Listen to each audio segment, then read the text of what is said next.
Hello, my friend. I'm so glad that you've joined me today. I'm Dr. Eric Davis, and I'm sitting right outside of the Dover Chapel here at Gardner-Webb University. This place has a very special place in my heart. It was a place that has meant so much to me throughout my life.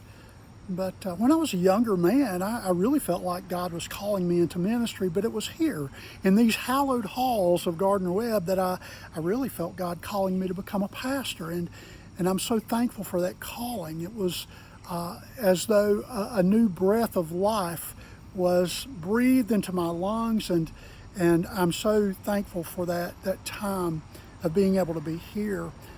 A lot of times I like to get on my bike and ride over to the campus and just sort of see what's going on. Usually these dorms are filled with students, and it's great to ride through and hear the laughter and hear all the great things that are taking place in the lives of the students, and to see how God is at work here. But I want you to know that no matter where you are, God is at work.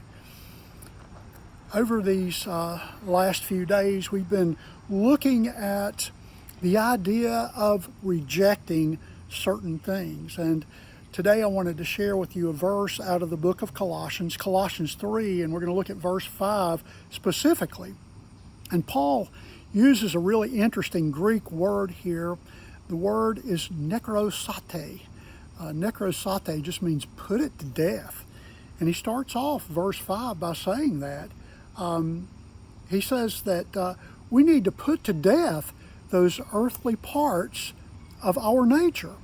Things like sexual immorality and impurity and lust and evil desires and greed, which is a form of idolatry.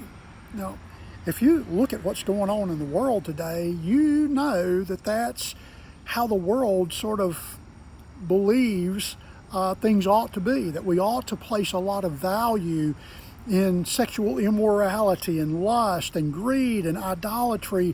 All of those things are very important to the world. And earlier in chapter 2 of the book of Colossians, Paul has already said, you know what, the world looks at us differently than God does. The world's going to judge us because of what we don't do, that we don't buy into the lies of Satan. In fact, the world is going to judge us because we want to live for Christ.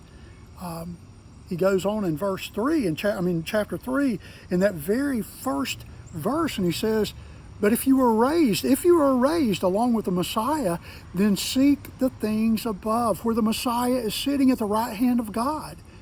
He says, focus your mind on the things above, not on the things of the earth. For you have died, and your life is hidden in the Messiah. The old life is gone. We don't have to think about the things of this world, the sexual immorality, the lust, the idolatry, the greed that so possesses this world. Our lives can be focused on something completely different.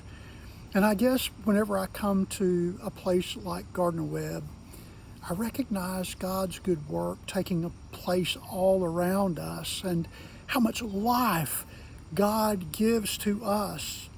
But in contrast, I just want to focus your attention on something across the road. There's a graveyard over there. That's where the dead have been laid to rest. And that's really what Paul is saying to us, is that our old nature needs to be laid to rest. It needs to be put to death.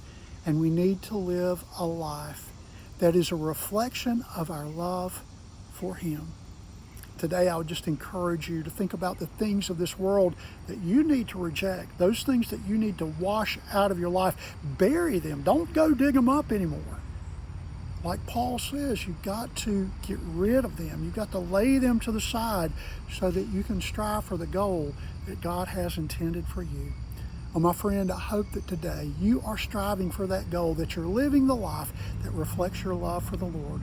I love you, and I hope that you have a wonderful day. Take time to read God's Word and enjoy it, because I know He's got a message in there for you. I love you. Have a good day.